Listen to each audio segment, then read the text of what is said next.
Have you ever wondered why restaurant steaks taste so much better than homemade ones? The secret isn't expensive equipment, it's using the right technique. Today, we're going to walk through how to cook a delicious steak with a crispy crust, juicy center, and incredible flavor. Let's get started. The first step is choosing the steak. Popular cuts include ribeye, New York strip, filet mignon, and sirloin. Ribeye is known for its rich marbling and flavor, while filet mignon is prized for tenderness. No matter which cut you choose, look for good marbling. Those small streaks of fat help create a juicy and flavorful steak. Next, take the steak out of the refrigerator about 30 to 60 minutes before cooking. Allowing it to come closer to room temperature helps it cook more evenly. Now season generously. Many professional chefs keep it simple. A generous amount of salt and freshly ground black pepper is often all you need. Don't be afraid of the salt. Some will stay on the surface and help create a flavorful crust. Next, pat the steak dry with paper towels. This is one of the most important steps. A dry surface helps create that beautiful golden brown sear. Now it's time to heat the pan. A cast iron skillet works best because it retains heat extremely well.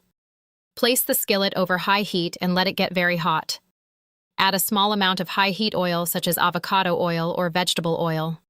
Once the oil begins to shimmer, carefully place the steak into the pan.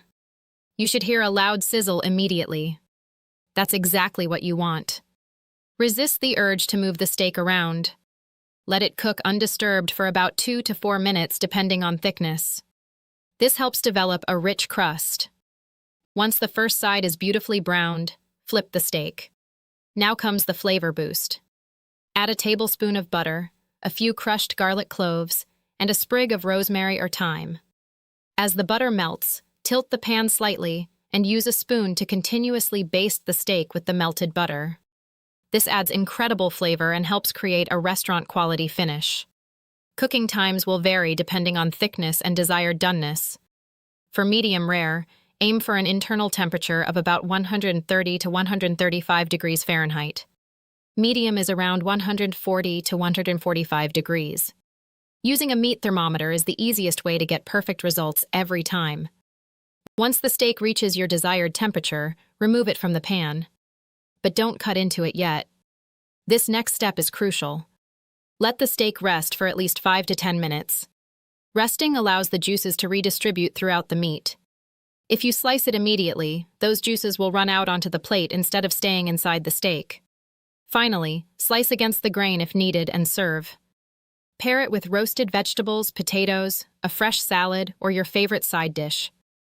With a hot pan, proper seasoning, and a little patience, you can create a steak that's juicy, flavorful, and every bit as satisfying as one from a steakhouse. And that's how to cook the perfect steak.